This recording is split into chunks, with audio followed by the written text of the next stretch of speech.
Hello YouTube denizens, and welcome to the Studio A backlot, the Nick Herk set, also known as my dining room.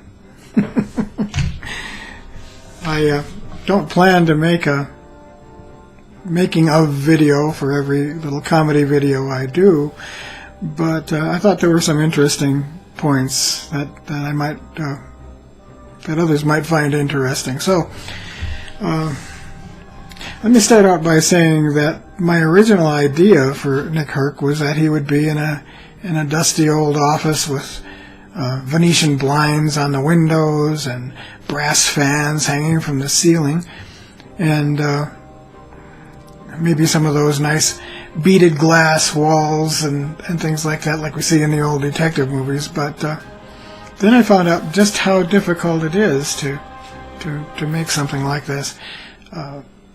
When I went searching on the internet for that kind of a room to use with a green screen, I couldn't find anything.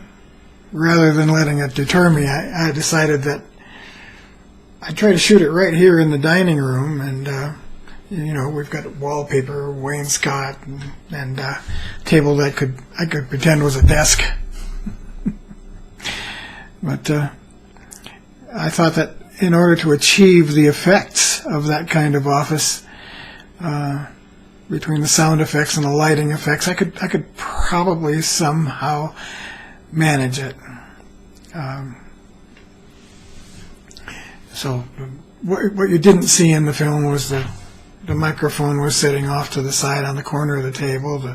The mouse was sitting there too, so I could reach the computer screen across the room, which I can barely see from here. And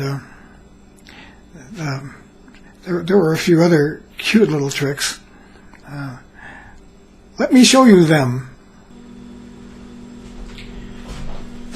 The fan effect was achieved with a high-intensity light positioned right above the fan.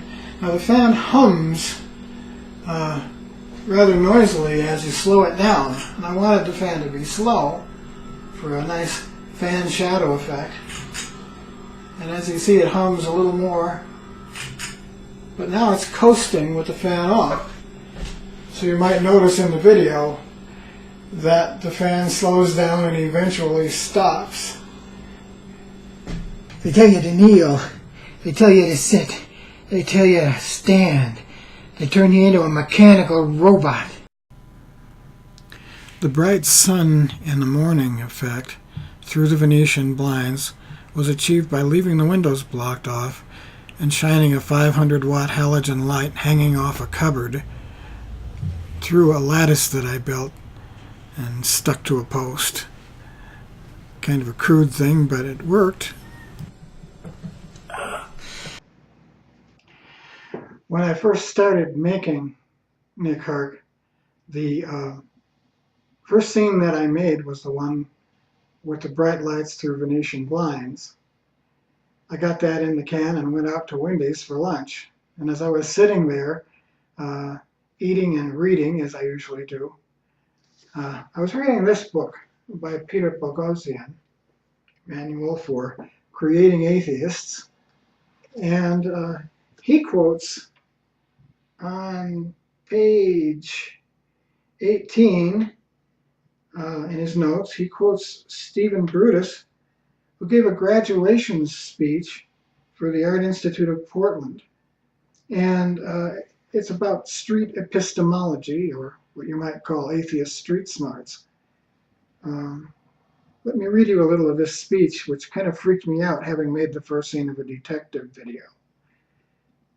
Hard-boiled means that you look at things straight on. You play it straight, you don't sugarcoat it, you don't play it cute.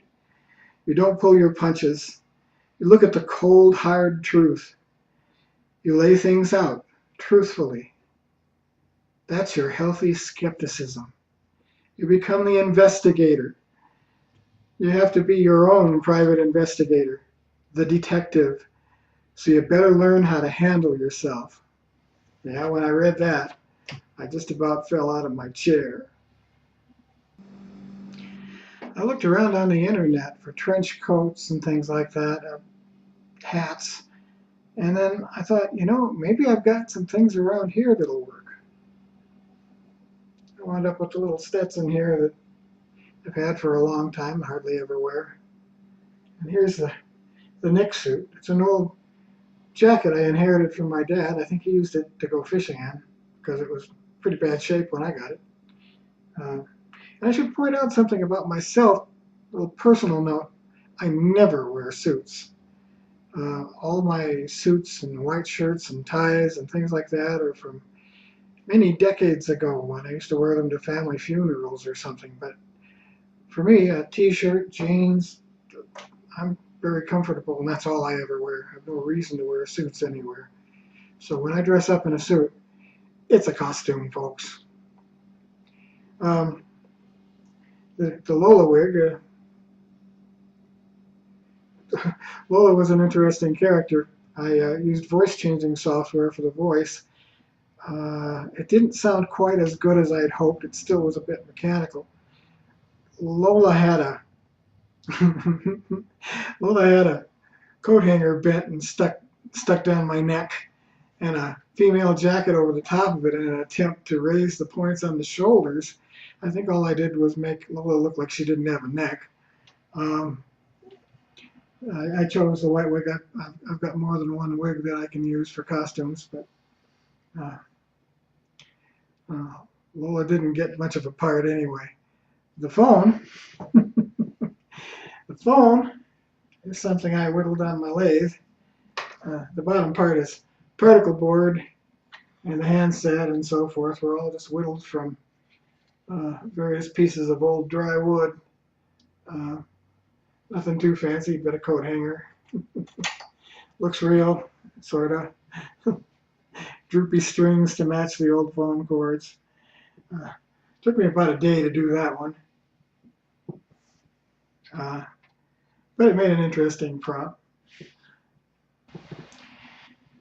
My green screen skills are still pretty lacking. I'm learning how to light a little better, but I still haven't quite got it. For anyone who's seen my anti-gravity video, there were some green screen shots in there that were done on a new green screen that was so large I had to put it in my basement. And still I had the lighting wrong. And there were cases where my hair disappeared because of the green reflection in it. But I'm getting the hang of it, sort of.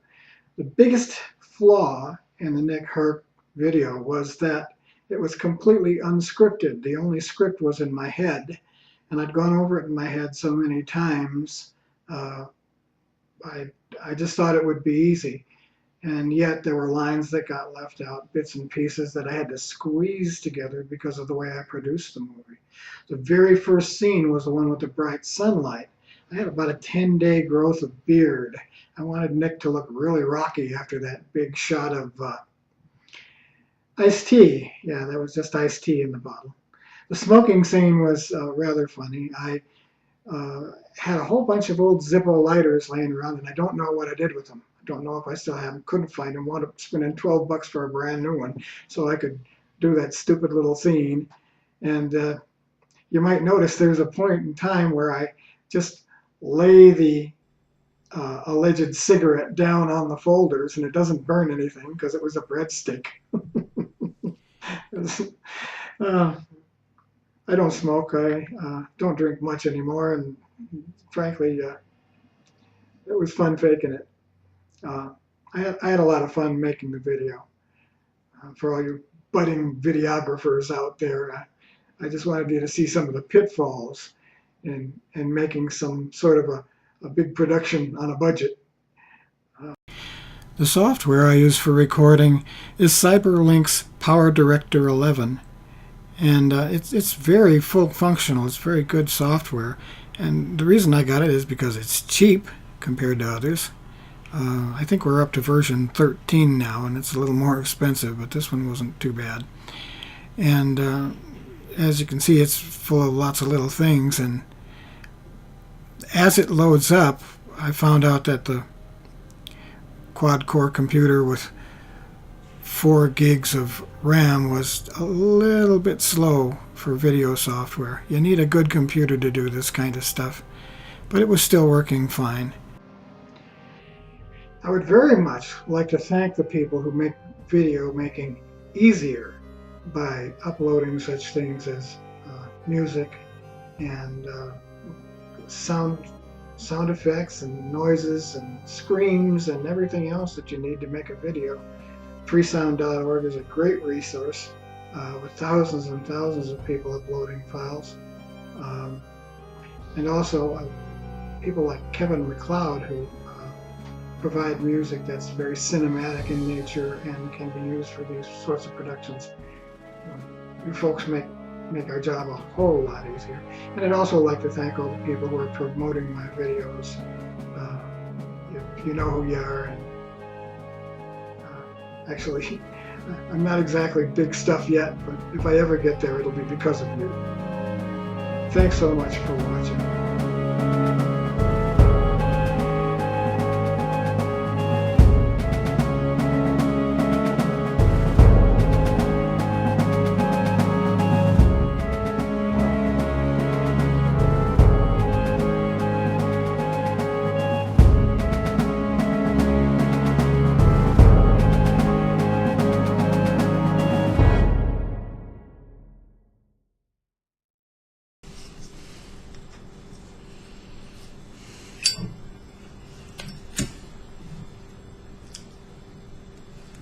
Yep, that's a bust.